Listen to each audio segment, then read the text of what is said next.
ಅಲ್ಲಿ ಮೈಸೂರು ದಸರಾ. ಇದೇ ವೇಳೆ ಬೆಂಗಳೂರಿನಲ್ಲೂ ನಾಡಹಬ್ಬ ದಸರಾ ವಿಜೃಂಭಣೆಯಿಂದ ಆಚರಿಸಲಾಯಿತು. ವಿಶೇಷ ಅಂದ್ರೆ ಜಂಬೂ ಸವಾರಿಯನ್ನು ನಡೆಸಲಾಯಿತು. ಮೈಸೂರಿಗೆ ಹೋಗದೆ ಇಲ್ಲೇ ಉಳಿದಿದ್ದ ಸಾವಿರಾರು ಮಂದಿಗೆ ಈ ಜಂಬೂ ಸವಾರಿ ಖುಷಿ ಕೊಡ್ತು.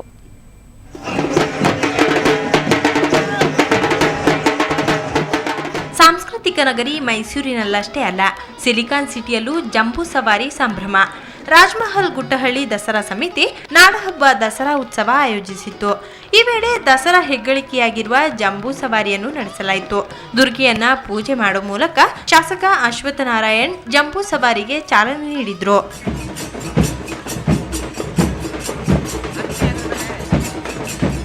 ನವರಾತ್ರಿ ಉತ್ಸವವನ್ನು ಹೇಗೆ ಮೈಸೂರಿನಲ್ಲಿ ನಡೀತದೋ ಅದೇ ರೀತಿ ನಮ್ಮ ಭಾಗದಲ್ಲಿ ಬೆಂಗಳೂರಿನಲ್ಲೂ ಅದರಲ್ಲೂ ಪ್ಯಾಲೇಸ್ ಗುಟ್ಟಹಳ್ಳಿಯಲ್ಲಿ ರಾಜಮಹಲ್ ಗುಟ್ಟಹಳ್ಳಿಯಲ್ಲಿ ಮಹಾರಾಜರಿಗೆ ಗೌರವ ಸಲ್ಲಿಸುವಂಥದ್ದು ಬಹಳ ಮುಖ್ಯ.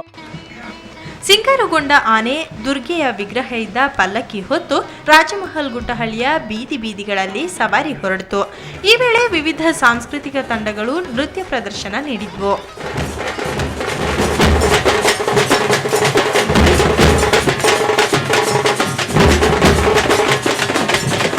ಇಲ್ಲಿ ನೋಡಿದಾಗ ಖುಷಿ ಅನಿಸುತ್ತೆ ನಮ್ಗೆ. ಅಲ್ಲೆಲ್ಲ ಕೆಲವರಿಗೆಲ್ಲ ಅಲ್ಲಿ ತನಕ ಹೋಗ್ಲಿಕ್ಕಾಗಲ್ಲ, ಬಟ್ ಇಲ್ಲೇ ಏರಿಯಾದಲ್ಲೇ ಮಾಡೋದ್ರಿಂದ ಎಲ್ಲರೂ ಬರ್ಬೋದು, ಹತ್ತಿರದಲ್ಲಿರೋ ಜನ ಎಲ್ಲ ಬರ್ಬೋದು. So it's like accessible to everyone. ಬಳಿಕ ಜಂಬೂ ಸವಾರಿ ಮಲ್ಲೇಶ್ವರಂ ಆಟದ ಮೈದಾನ ತಲುಪಿತು. ಅಲ್ಲಿ ದುರ್ಗೆಗೆ ಅಂತಿಮ ಪೂಜೆ ಮಾಡುವ ಮೂಲಕ ಉತ್ಸವಕ್ಕೆ ತೆರೆ ಎಳೆಯಲಾಯಿತು. ಇನ್ನು ರಾಜಾಜಿನಗರದಲ್ಲೂ ಜಂಬೂ ಸವಾರಿ ವೈಭವ ಜೋರಾಗಿತ್ತು. ರಂಭಾಪುರಿ ಜಗದ್ಗುರುಗಳನ್ನ ಪಲ್ಲಕ್ಕಿಯಲ್ಲಿ ಕುಳ್ಳಿರಿಸಿ ಮೆರವಣಿಗೆ ಮಾಡಲಾಯಿತು. ಕಲಾ ತಂಡಗಳು ಮೆರವಣಿಗೆಗೆ ಮೆರುಗು ನೀಡಿದ್ವು.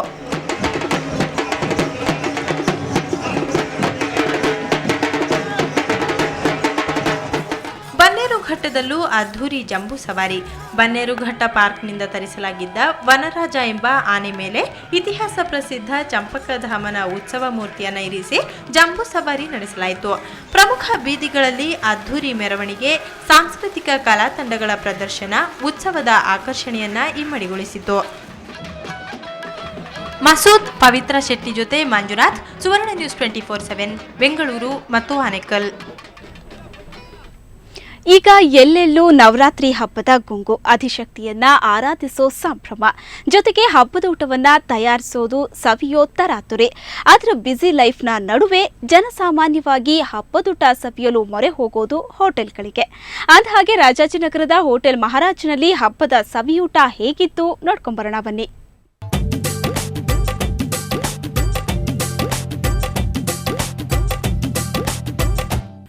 ಒಬ್ಬಟ್ಟು, ರಾಗಿ ರೊಟ್ಟಿ, ಜೋಳದ ರೊಟ್ಟಿ, ಸ್ವೀಟ್ಸ್, ಹಬ್ಬ ಒಂದ ಎರಡ, ಬಾಯಲ್ಲಿ ನೀರೂರಿಸುವ ಈ ವೆರೈಟಿ ತಿನಿಸುಗಳು ನವರಾತ್ರಿ ಹಬ್ಬದೂಟದ ಸ್ಪೆಷಲ್.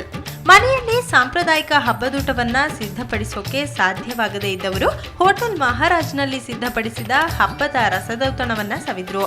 ಒಟ್ಟು 12 ಬಗೆಯ ನವರಾತ್ರಿ ಸ್ಪೆಷಲ್ ಐಟಂಗಳು ಅಲ್ಲಿತ್ತು.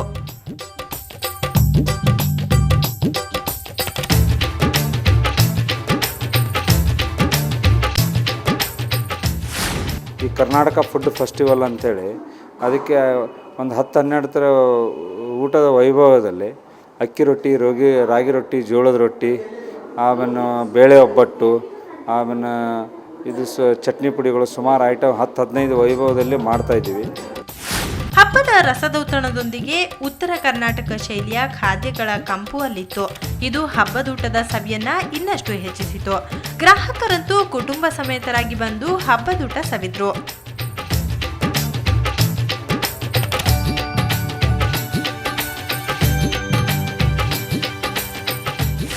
ನಮ್ಮಪ್ಪ ಇದರಿಂದ ಬಂದು 10 ಇಯರ್ಸಿಂದ ಪಾರ್ಸಲ್ ಕೂಡ ತೊಗೊಂಡ್ಬರ್ತಾ ಇದ್ದಾರೆ. ಇಲ್ಲಿಗೆ ಬಂದು ಕೂಡ ತಿಂದು, ಬಟ್ ಇಲ್ಲಿಗೆ ಬಂದಿರೋದು ಫಸ್ಟ್ ಟೈಮ್. ಚೆನ್ನಾಗಿದೆ, ಇವತ್ತು ಹಬ್ಬದ ಊಟ ಮಾಡೋಕ್ಕೆ ಚೆನ್ನಾಗಿದೆ ಇಲ್ಲಿ ಬಂದು ಇದು ಮಾಡೋದಕ್ಕೆ. ಆ್ಯಂಡ್ ಈ ಥರ ಊಟ ಮಾಡೋದು ವೆರೈಟೀಸ್ ತುಂಬ ಇದೆ. ಸೊ ಇಲ್ಲಿಗೆ ಬಂದು ತಿನ್ನೋದು ಚೆನ್ನಾಗಿರುತ್ತೆ ಅನ್ಕೋತೀನಿ. ನವರಾತ್ರಿ ಹಬ್ಬಕ್ಕಂತ ಮನೆಯಲ್ಲಿ ಇಷ್ಟೆಲ್ಲ ಅಡುಗೆ ಥರ ಮಾಡ್ಕೊಳ್ಳೋದು ಭಾಳ ಕಷ್ಟದ ಕೆಲಸ. ಅದು ಬ್ಯುಸಿ ಲೈಫಲ್ಲಿ, ಅದು ಬ್ಯಾಂಗ್ಳೂರಲ್ಲಿ ಇಷ್ಟೊಂದು ವೆರೈಟಿ ಸಿಗೋದು ನಾನು ಯಾರು ಹೋಟೆಲಲ್ಲಿ ಇನ್ನೂವರೆಗೆ ನೋಡಿಲ್ಲ. ಪ್ರಥಮವರೆಗೆ ಈ ಥರ ನೋಡ್ತಾ ಇದ್ದೀನಿ. ಖುಷಿ ಅನಿಸುತ್ತೆ, ಇಷ್ಟೊಂದು ಒಳ್ಳೆ ವೆರೈಟಿ ಮಾಡಿದ್ದಾರೆ, ಚೆನ್ನಾಗಿದೆ ಊಟ. ಒಟ್ಟಾರೆ ಬ್ಯಾಚುಲರ್ಸ್ ಪಾಲಿಗೆ ಒತ್ತಡದ ಕೆಲಸದ ನಡುವೆಯೂ ಸಾಂಪ್ರದಾಯಿಕ ಹಬ್ಬದೂಟ ಮಾಡಬೇಕು ಅನ್ನೋ ಆಸೆ ಹೊಂದಿರೋರಿಗೆ ಹೋಟೆಲ್ಗಳಲ್ಲಿ ಸಿದ್ಧಪಡಿಸುವ ಹಬ್ಬದೂಟ ಸ್ಪೆಷಲ್ಲೇ ಸರಿ.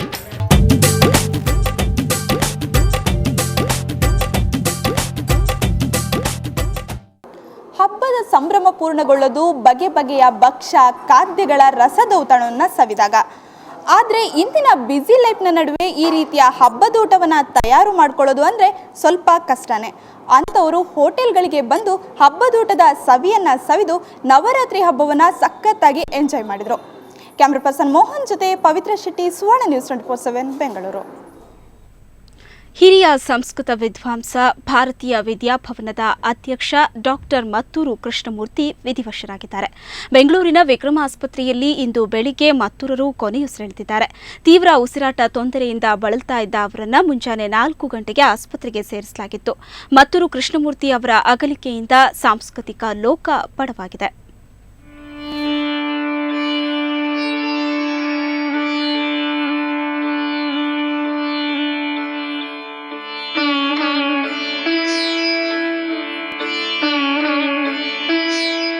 ಸಾಂಸ್ಕೃತಿಕ ಲೋಕದ ಒಂದು ಹಿರಿಯ ಕೊಂಡಿ ಕಳಚಿ ಬಿದ್ದಿದೆ. ಹಿರಿಯ ಸಂಸ್ಕೃತ ವಿದ್ವಾಂಸ, ಗಮಕಿ ಡಾಕ್ಟರ್ ಮತ್ತೂರು ಕೃಷ್ಣಮೂರ್ತಿ ಇಂದು ಕೊನೆಯುಸಿರೆಳೆದಿದ್ದಾರೆ. 84 ವರ್ಷ ವಯಸ್ಸಿನ ಮತ್ತೂರು ಕೃಷ್ಣಮೂರ್ತಿಯವರಿಗೆ ಉಸಿರಾಟದ ತೊಂದರೆ ನಿನ್ನೆಯಿಂದ ತೀವ್ರವಾಗಿ ಬಾಧಿಸುತ್ತಿತ್ತು. ಆದರೆ ಇಂದು ಮುಂಜಾನೆ ಸಮಸ್ಯೆ ಇನ್ನಷ್ಟು ತೀವ್ರಗೊಂಡಿದ್ದರಿಂದ ಅವರನ್ನ ತಕ್ಷಣ ವಿಕ್ರಮ್ ಆಸ್ಪತ್ರೆಗೆ ದಾಖಲಿಸಲಾಯಿತು. ಆದರೂ ಕೂಡ ಯಾವುದೇ ಪ್ರಯೋಜನವಾಗಲಿಲ್ಲ. ಅವರು ಒಂದು ಅಂದರೆ ಅದೇ ಗುಡ್ ಹ್ಯೂಮನ್ ಬೀಯಿಂಗ್, ತುಂಬ ಒಳ್ಳೆಯ ಮನುಷ್ಯನ ಮಿಸ್ ಮಾಡ್ಕೊಂಡ ಹಾಗೆ. ಅಂಥವ್ರು ಸಿಗೋದು ಕಷ್ಟ. ಅಂದರೆ ನಿಜವಾದ ಪ್ರೀತಿ ಅಂತ ತೋರಿಸೋ ಜನರು ಸಿಗೋದು ತುಂಬ ಕಷ್ಟ. ಆ ದೃಷ್ಟಿಯಿಂದ ನಾವು ವಿ ರಿಯಲಿ ಮಿಸ್ ಹಿಮ್. ಒಳ್ಳೆಯ ಸಂಸ್ಕೃತ ಪಂಡಿತರು, ಪ್ರಕಾಂಡ ಪಂಡಿತರು, ಭಾರತೀಯ ವಿದ್ಯಾಭವನ ಅಂದರೆ ಅವ್ರ ಉಸಿರು. ಆ ಥರ ವ್ಯಕ್ತಿ ಸಿಗೋದು ಕಷ್ಟ. ಮತ್ತೂರರ ಧರ್ಮಪತ್ನಿ ರಾಜಲಕ್ಷ್ಮಿ 8 ವರ್ಷದ ಹಿಂದೆ ನಿಧನರಾಗಿದ್ರು. ಅಂದಿನಿಂದ ಮತ್ತೂರು ಕೃಷ್ಣಮೂರ್ತಿ ಮಲ್ಲೇಶ್ವರಂನಲ್ಲಿರುವ ಚಿತ್ರಕೂಟ ಅಪಾರ್ಟ್ಮೆಂಟ್ನಲ್ಲಿ ವಾಸವಾಗಿದ್ರು. ಮತ್ತೂರರು ತಮ್ಮ ಒಬ್ಬಳೇ ಮಗಳು ಜಾನಕಿಯನ್ನ ಲಂಡನ್ನಲ್ಲಿ ವೈದ್ಯರಾಗಿರುವ ಡಾಕ್ಟರ್ ನಂದಕುಮಾರ್ಗೆ ವಿವಾಹ ಮಾಡಿಕೊಟ್ಟಿದ್ರು.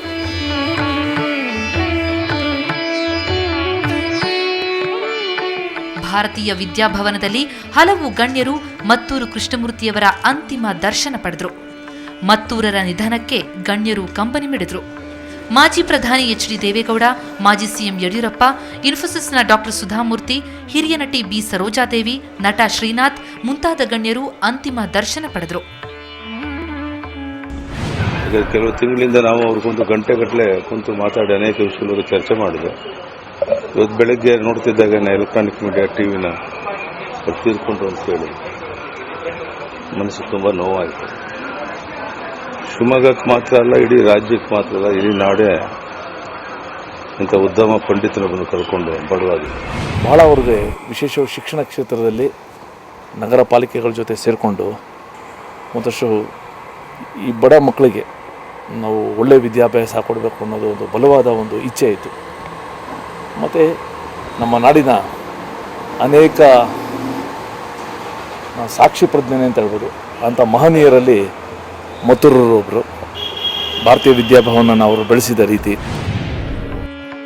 ಮತ್ತೂರು ಕೃಷ್ಣಮೂರ್ತಿಯವರ ಪಾರ್ಥಿವ ಶರೀರದ ಅಂತ್ಯ ಸಂಸ್ಕಾರ ನಾಳೆ ಸ್ವಗ್ರಾಮ ಶಿವಮೊಗ್ಗ ಜಿಲ್ಲೆಯ ಮತ್ತೂರಿನಲ್ಲಿ ನೆರವೇರಲಿದೆ. ಸಂಸ್ಕೃತ ಗ್ರಾಮ ಶಿವಮೊಗ್ಗ ಜಿಲ್ಲೆಯ ಮತ್ತೂರಿನವರಾದ ಕೃಷ್ಣಮೂರ್ತಿಯವರು ಸಂಸ್ಕೃತ ಸಾಹಿತ್ಯ ಲೋಕದಲ್ಲಿ ಅಪಾರ ಪಾಂಡಿತ್ಯ ಹೊಂದಿದ್ರು. ಅನೇಕ ಸಾಂಸ್ಕೃತಿಕ ಕೃತಿಗಳನ್ನು ರಚಿಸಿದ್ರು.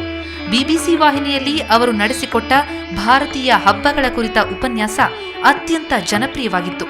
ಪದ್ಮಶ್ರೀ ಸೇರಿದಂತೆ ಅನೇಕ ಪ್ರತಿಷ್ಠಿತ ಪ್ರಶಸ್ತಿಗಳು ಅವರನ್ನ ಅರಸಿ ಬಂದಿತ್ತು. ಭಾರತೀಯ ವಿದ್ಯಾಭವನದ ನಿರ್ದೇಶಕರಾಗಿದ್ದ ಅವರು ಅನೇಕ ಗೌರವಾನ್ವಿತ ಹುದ್ದೆಗಳನ್ನು ನಿಭಾಯಿಸಿದ್ರು. ಮತ್ತೂರರ ಅಗಲಿಕೆಯಿಂದ ಸಾಂಸ್ಕೃತಿಕ ಲೋಕಕ್ಕೆ ತುಂಬಲಾರದ ನಷ್ಟವಾಗಿದೆ. ಮಸೂದ್ ಜೊತೆ ನಂದಿನಿ ಜೆ, ಸುವರ್ಣ ನ್ಯೂಸ್ 24/7 ಬೆಂಗಳೂರು.